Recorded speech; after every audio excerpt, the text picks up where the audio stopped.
അസ്സലാമലൈക്കും കൂട്ടുകാരെ. ഇന്ന് നമുക്ക് 6ാം ക്ലാസ് താരീഖിലെ മോഡൽ പേപ്പർ നോക്കാം. ഒന്നാമത്തെ പ്രവർത്തനം എല്ലാവർക്കും അറിയുന്നൊരു പ്രവർത്തനമാണ് യോജിപ്പിക്കാം. ഇതിൽ നിങ്ങൾക്ക് നല്ല മാർക്ക് സ്കോർ ചെയ്യാൻ പറ്റും. അതുകൊണ്ട് വേഗം ഇതിലേക്ക് നോക്കിക്കോളും. ഒന്നാമത്തത് ക്വസ്റ്റ്യനാണ്. ഉൽ അസ്മ് 2 സുന്നൂറൈൻ 3 ക്രിസ്താബ്ദം 600-ലായിരുന്നു ജനനം. 4 വഹി എഴുത്തുകാരൻ. 5 2 വർഷം ഭരണം നടത്തിയത്. 6 ഉസ്മാനിൻ്റെ ഗതാഗതൻ.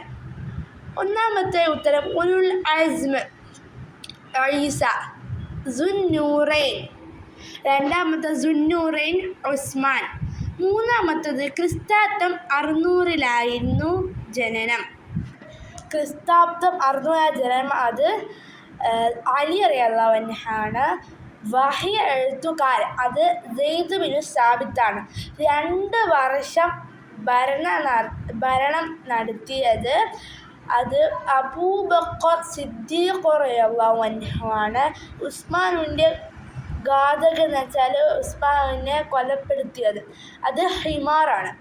അപ്പോൾ നമുക്ക് രണ്ടാമത്തെ പ്രവർത്തനത്തിലേക്ക് പോകാം. പൂർത്തിയാക്കാം.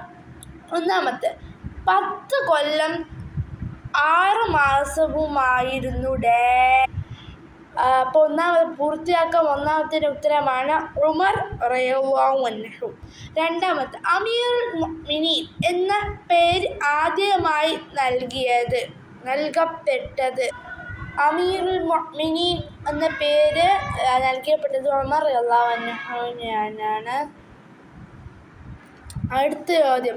ഒരു വരിയുടെ മുന്നിൽ ഉമറും മറ്റേ വരിയുടെ മുന്നിൽ ഹംസ റളിയല്ലാഹു അൻഹുവുമാണ്.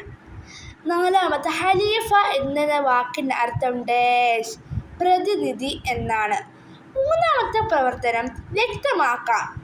ഒന്നാമത്തെ ചോദ്യം. സ്വർഗത്തിൽ നബിയുടെ കൂട്ടുകാരനാര്? അതിൻ്റെ ഉത്തരമാണ് ഉസ്മാൻ ബിൻ അഫ്ഫാൻ റളിയല്ലാഹു അൻഹു. രണ്ടാമത്തെ ഹൈബറിലെ ജൂത പ്രമാണിയുടെ പേര്. അതിൻ്റെ ഉത്തരമാണ് മുറഹബ്. മൂന്നാമത്തെ ഖുലഫാ റാഷിദീൻ ഭരണകാലം ഏത് മുതൽ ഏത് വരെയാണ്? ഹിജ്റ 11 മുതൽ 40 വരെയാണ്. നാലാമത്തെ ഖുർആൻ മനപ്പാടമുള്ള ധാരാളം സഹാബികൾ ഷഹീദായ യുദ്ധം.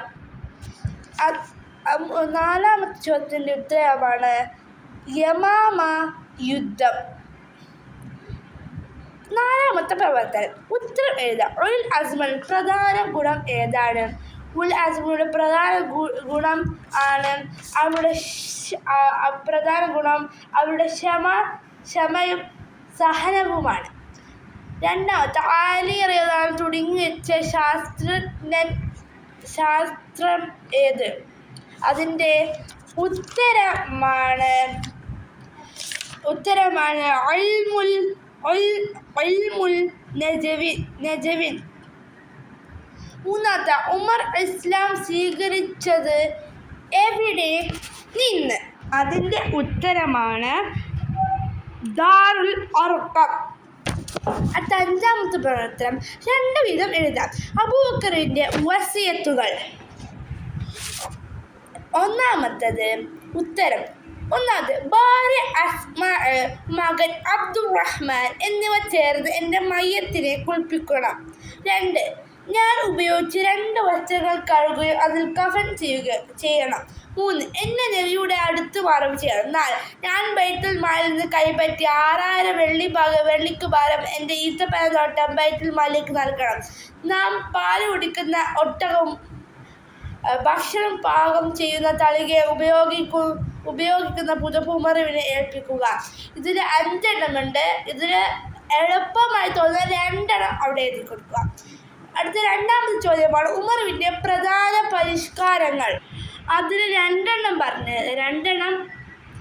ഒന്നാമത്തേത് ഹിജ്റ കലണ്ടർ ആവിഷ്കരിച്ചു. നമ്മളെ പരിഷ്കരണങ്ങളിൽ ഒന്നാമത്തേതാണ്. രണ്ടാമത്തെ ബൈത്തുൽ മാൽ സ്ഥാപിച്ചു.